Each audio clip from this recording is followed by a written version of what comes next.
അതീവ ദരിദ്രരില്ലാത്ത സംസ്ഥാനമെന്ന അവകാശവാദം തെറ്റാണെന്നും സർക്കാർ കള്ളക്കണക്ക് കൊണ്ട് കൊട്ടാരം പണിയുകയാണെന്നും പ്രതിപക്ഷ നേതാവ് വി.ഡി. സതീശൻ. LDF പ്രകടന പത്രികയിൽ പറയുന്നത് 4.5 ലക്ഷം പരമദരിദ്ര കുടുംബങ്ങളുണ്ടെന്നാണ്. പരമദരിദ്രരും അതീവ ദരിദ്രരും തമ്മിലുള്ള വ്യത്യാസം എന്താണെന്നും പ്രതിപക്ഷ നേതാവ് ചോദിച്ചു. ഭക്ഷണം, പാർപ്പിടം, ആരോഗ്യം, വരുമാനം എന്നിവ ഇല്ലാത്തവരെയാണ് അതിദരിദ്രരായി കണക്കാക്കുന്നത്. ഇങ്ങനെ ലക്ഷക്കണക്കിന് പേർ കേരളത്തിലുണ്ട്. ഇവരിൽ ചിലരെ മാത്രം ഉൾപ്പെടുത്തിയാണ് സർക്കാർ അതീവ ദരിദ്രരുടെ പട്ടിക ഉണ്ടാക്കിയത്.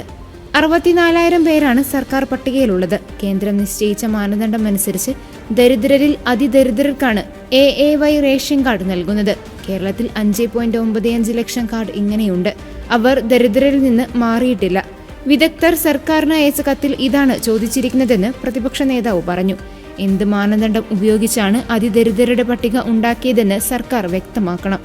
ആസൂത്രണ ബോർഡിനോട് ഇക്കാര്യം ചോദിച്ചിരുന്നോ? പ്രഖ്യാപിച്ച 64,000 പേരിൽ എല്ലാവർക്കും വീടുണ്ടായിട്ടുണ്ടോ എന്ന കാര്യത്തിൽ വ്യക്തതയുണ്ടാക്കണം. ഇത് തെറ്റായ സമീപനമാണ്. തിരഞ്ഞെടുപ്പിന് മുൻപ് പാവപ്പെട്ടവരെ വെച്ച് രാഷ്ട്രീയ പ്രചാരണം നടത്തുകയാണ്. അവരോട് നീതിപൂർവ്വം പെരുമാറാതെ തട്ടിപ്പ് നടത്തുകയാണ്. 2011 സെൻസസ് അനുസരിച്ച് കേരളത്തിൽ 4.85 ലക്ഷം ആദിവാസികളുണ്ട്. സർക്കാരിന്റെ അതിദരിദ്രരുടെ കണക്കിൽ 64,000 ആദിവാസികളെ ഉള്ളൂ. ബാക്കിയുള്ളവർ ഏതു വിഭാഗത്തിലാണെന്ന് പ്രതിപക്ഷ നേതാവ് ചോദിച്ചു. കേരള സർക്കാർ പുതിയ പ്രഖ്യാപനത്തിൽ നിന്ന് പിന്മാറണം. അതീവ ദരിദ്രരെ കുറിച്ച് ആസൂത്രണ ബോർഡിനെ കൊണ്ട് പഠനം നടത്തണം. ഇടതുപക്ഷ സഹയാത്രികരും ആസൂത്രണ ബോർഡിൽ ഉണ്ടായിരുന്നവരുമാണ് പ്രഖ്യാപനത്തിനെതിരെ പരാതിയുമായി എത്തിയിരിക്കുന്നത്. അതിദരിദ്രരില്ലെന്ന് സംസ്ഥാനം പ്രഖ്യാപിച്ചാൽ പാവപ്പെട്ടവർക്ക് നൽകുന്ന സഹായം കേന്ദ്രം നിർത്തലാക്കുമെന്നും പ്രതിപക്ഷ നേതാവ് ചൂണ്ടിക്കാട്ടി. തിരഞ്ഞെടുപ്പ് മുന്നിൽ കണ്ടാണ് ക്ഷേമ പെൻഷനും വർദ്ധിപ്പിച്ചത്. പെൻഷൻ 2,500 രൂപയാക്കുമെന്ന് പ്രഖ്യാപിച്ചിട്ട് 4.5 കൊല്ലം 1 രൂപ പോലും കിട്ടിയില്ലെന്നും പ്രതിപക്ഷ നേതാവ് പറഞ്ഞു. ഈ പ്രതിപക്ഷ നേതാവ് എല്ലാ കാര്യങ്ങളും അറിയുന്നുണ്ട്. ഞാൻ അറിയേണ്ട കാര്യങ്ങളൊക്കെ ഒന്നും അറിയാതെ പോകുന്നത് MV ഗോവിന്ദനാ.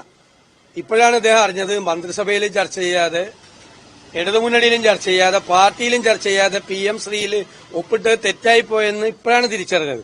വൈകിയ തിരിച്ചറിഞ്ഞത്. ഞങ്ങളെന്താണ്, ഗവൺമെന്റ് കുറച്ച് ആളുകളെ സെലക്ട് ചെയ്ത് 64,000 പേർക്ക് സഹായിക്കാൻ തീരുമാനിച്ചാൽ ഞങ്ങൾ എന്തിനാ അതിനെ എതിർക്കണത്? ഞങ്ങൾ എതിർത്തില്ലല്ലോ. ഞങ്ങൾ അതിനെ എതിർത്തില്ല. അതാണ് ഏറ്റവും ശ്രദ്ധേയമായ കാര്യം. CPM ആണെങ്കിൽ എതിർത്തേനെ. ഞങ്ങൾ അതിനെ എതിർത്തില്ല. പക്ഷേ പോണ പോക്കില് 9.5 കൊല്ലം കഴിഞ്ഞ് പോണ പോക്കില് ഒരു പ്രഖ്യാപനമാണ്. കേരളം അതീവ ദരിദ്രരില്ലാത്ത സംസ്ഥാനമാണ്. ആ പ്രഖ്യാപനമാണ് തെറ്റ്. അതിനെയാണ് വിമർശിച്ചത്. 64,000 പേരെ സഹായിച്ചതിനെ പ്രതിപക്ഷം ഒരു സ്ഥലത്തും വിമർശിച്ചിട്ടില്ല. അത് തെറ്റാണെന്ന് പറഞ്ഞിട്ടില്ല. അവരെ ഈ പറയുന്നത് പോലെ സഹായം കൊടുത്തിട്ടില്ല. ഞാൻ കഴിഞ്ഞ 3 വർഷത്തെ പ്ലാനിന്റെ അലോക്കേഷന്റെ ചെലവ് ഈ വകുപ്പിൽ കാണിച്ചു തരാം. പ്ലാൻ ഈ പൈസ ഒന്നും ചെലവാക്കിയിട്ടില്ല ഇതിനുവേണ്ടി. ഇത് PR പ്രൊപ്പഗാൻഡ മാത്രമാണ്. അതീവ ദരിദ്രരില്ലാത്ത സംസ്ഥാനമാണോ കേരളം? ഇത് പ്രഖ്യാപിച്ച ദിവസം അന്ന് ഈ തിരുവനന്തപുരത്ത് പട്ടിണി കൊണ്ടൊരു സ്ത്രീ മരിച്ചില്ലേ? അപ്പൊ ഇത് കള്ളക്കണക്കാണ്, തെറ്റായ കണക്കാണ്. അത് ചൂണ്ടിക്കാണിച്ച വിദഗ്ധരായ ആളുകളെ ഞാൻ ചോദിക്കട്ടെ. RVG Menon, doctor KP Kannan, MK Das, doctor MA Oommen, Aravindashan sir, ഇവരെയൊക്കെ CPM സൈബർ സെല്ല് എത്ര മോശമായിട്ട് ആക്രമിക്കുന്നത്. അവരെ നാട് കടത്താൻ പിണറായി വിജയന് അധികാരമില്ലാത്തതുകൊണ്ടില്ലേ നാട് കടത്തിയതിനെ. എതിർപ്പിനെ പേടിയാണ്. എതിർക്കുന്നത് സഹിഷ്ണുതയില്ല.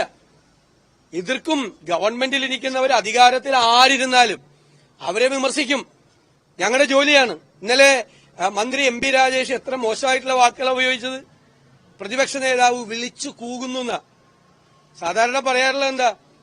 ഞങ്ങൾക്ക് എഴുത്തും വായനയൊക്കെ അറിയാൻ പാടില്ലാത്തവരാണ് കോൺഗ്രസുകാരെല്ലാം. ഇവരെല്ലാം ബുദ്ധിജീവികളാണ്. ഇവരുടെ ബുദ്ധിജീവി നാട്യം നടിക്കുന്ന ആളുകളുടെ നാവിൽ നിന്ന് വരുന്ന വാക്കുകളാണ്. കേരളത്തിലെ പ്രതിപക്ഷ നേതാവ് സർക്കാരിന്റെ ഒരു നടപടിയെ വിമർശിച്ചപ്പോ പട്ടി ഓരിയിടുന്നത് പോലെ, കുറുക്കൻ ഓരിയിടുന്നത് പോലെ വിളിച്ചു കൂകുന്നു എന്നുള്ള വാക്ക് അസഹിഷ്ണുതയാണ് ഇവരുടെ മുഖമുദ്ര. പിണറായി വിജയന്റെ സ്വഭാവം ഇവരിലേക്കൊക്കെ വന്നിരിക്കുകയാണ്. ആരും വിമർശിക്കാൻ പാടില്ല. ഒരാളും വിമർശിക്കാൻ പാടില്ല.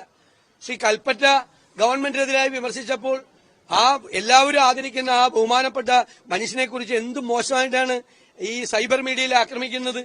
ഇവരിൽ ഇപ്പൊ ഈ അതീവ ദാരിദ്ര്യരഹിത സംസ്ഥാനം എന്നുള്ളത് ചോദ്യം ചെയ്ത പല പ്രഗത്ഭരായ ആളുകളും ഇടതുപക്ഷത്തിന്റെ സഹയാത്രികരായിരുന്നു. ഒരു നാളിൽ അവരൊരു തെറ്റായ കാര്യം ഗവൺമെന്റ് ചെയ്തപ്പോൾ അത് തെറ്റാണ്. അവർ ചോദ്യങ്ങളാണ് ചോദിച്ചത്. അതിനൊരു മറുപടിയില്ല. എന്നിട്ട് അവരും വിമർശിക്കുകയാണ്.